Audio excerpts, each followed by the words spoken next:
खुलुमबाय बयखौबो बर' मिसार चेनेलाव नोंथांमोना अननानै भिडिअखौ जोबजासिम नायलां भिडिअखौ मोजां मोनोबा अननानै लाइक शेयार खालाम आरो नोंथांमोना चेनेलाव गोदानबा अननानै चेनेलखौ साबस्क्राइब खालाम आरो लोगोसे बेल आइकनखौबो थुना हो थ' नोंथांमोना थाम्बनेइलावथ' नुखाबाय जानांगौ अब्ला नोंथांमोना खोनासंलांबानो जाबाय अननानै जोबजासे। दिनैनि गोथार फुंबिलि समाव खाथि माइनाव फोरबोनि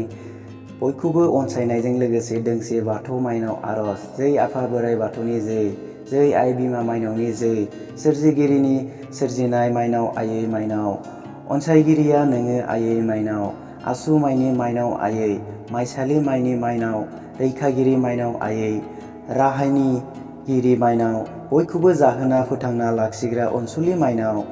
आयै बांबुर बायदि दाबिरलां आलाय सिलाय दागोजावलां अन्थाइ थाफा बायदि गिलिर महर लानानै थाबाय थादो नों बिमा मुलुग संसाराव जोंनि नखराव माहेन्दो माइ बाख्रियाव आयै हासिब सुवाजों सिफ्लांबाय आथिंजों जोथोरफ्लांबाय अराव फानसे दैयाव फानसे खालामफ्लांबाय जों बे दायनि थाखाय जोंखौ नों बिमाया निमाहा होनांगोन अ आयै निमाहा होनांगोन। बे पस्टखौ प्रिया ब्रह्म मुंनि बिथाङा पस्ट होदोंमोन बेखौ नुनानै आं जोबोद मोजां मोनदों बेखायनो आं नोंथांमोननोबो खोन्थाना होबाय थ' नोंथांमोना प्रिया ब्रह्मनि पस्ट होनायखौ माबायदि मोनखो